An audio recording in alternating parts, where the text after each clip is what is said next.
Saudara-saudari, adik-adik, Bapak Ibu, para sahabat Tuhan Yesus di Paroki Santo Yosef Medari dan di Stasi Santo Tomas Yegan, juga para sahabat Tuhan Yesus dimanapun Anda berada, berkah dalam, salam semangat, sehat selalu, tetap bahagia, dan senantiasa tekun berbuat baik. Kembali marilah kita belajar ilmu sejati pada hari Kamis tanggal 11 Agustus tahun 2022. Bersama dengan gereja kita memperingati peringatan wajib Santa Clara, seorang perawan. Marilah kita mengawali belajar ilmu sejati kita dengan berdoa. Dalam nama Bapa, Putra, dan Roh Kudus. Amin. Allah Bapa yang penuh belas kasih, dalam diri Santa Clara, Engkau telah menumbuhkan cinta akan kemiskinan. Semoga berkat doanya kami mengikuti Kristus dengan semangat kemiskinan, supaya layak memandang Engkau dalam kerajaan surga, dengan pengantaran Tuhan kami Yesus Kristus Putramu, yang hidup dan berkuasa bersama Dikau dalam persatuan Roh Kudus, Allah sepanjang segala masa. Amin. Para sahabat Tuhan Yesus terkasih, kita akan belajar ilmu sejati dari Injil Yesus Kristus menurut Matius bab 18 ayat 21 sampai dengan bab 19 ayat 1. Sekali peristiwa datanglah Petrus kepada Yesus dan berkata, "Tuhan, sampai berapa kali aku harus mengampuni saudaraku jika ia berbuat dosa terhadapku? Sampai 7 kalikah?" Yesus menjawab, "Bukan hanya sampai 7 kali, melainkan sampai 70 kali 7 kali. Sebab hal kerajaan surga itu seumpama seorang raja yang hendak mengadakan perhitungan dengan hamba-hambanya. Setelah ia mulai mengadakan perhitungan, dihadapkanlah kepadanya seorang yang berhutang 10.000 talenta.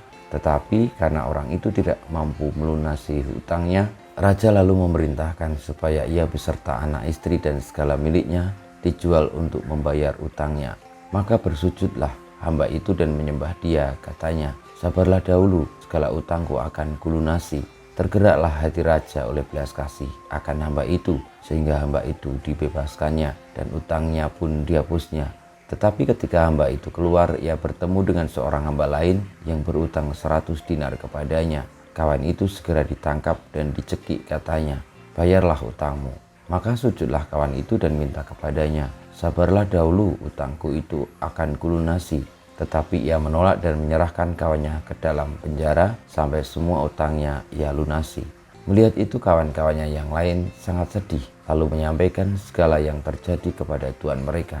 Kemudian raja memerintahkan memanggil orang itu dan berkata kepadanya, 'Hai hamba jahat, seluruh utangmu telah kuhapuskan oleh karena engkau memohonnya. Bukankah engkau pun harus mengasihani kawanmu seperti aku telah mengasihani engkau?'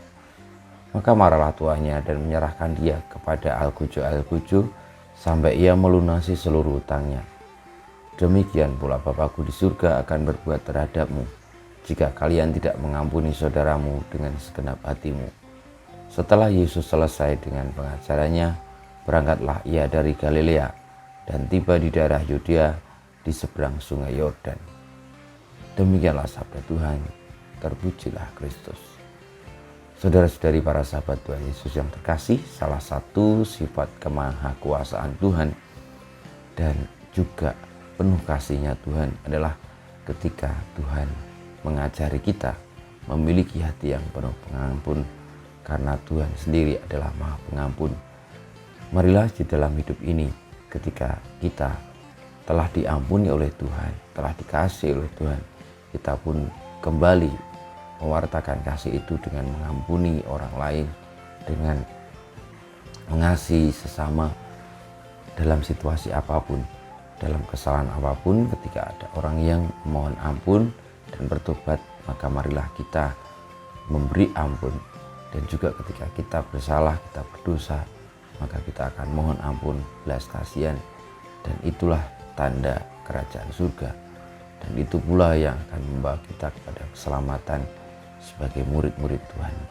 Kita mohon berkat Tuhan, semoga kita memiliki hati seperti hati Tuhan Yesus yang penuh belas kasih, yang senantiasa menghendaki setiap orang diselamatkan.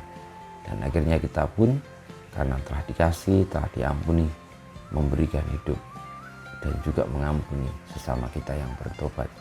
Kita mohon berkat Tuhan. Kemuliaan kepada Bapa dan Putra dan Roh Kudus, seperti pada permulaan, sekarang, selalu, dan panjang segala abad. Amin. Ya Yesus, jadikanlah hati kami seperti hatimu. Tuhan bersamamu dan bersama rohmu, kita semua di pita perjuangan kita untuk memiliki hati penuh pengampun karena kita pertama-tama telah diampuni oleh Tuhan, senantiasa dibimbing, dilindungi, diberkati oleh Allah yang Maha Kuasa, Bapa, Putra, dan Roh Kudus. Amin.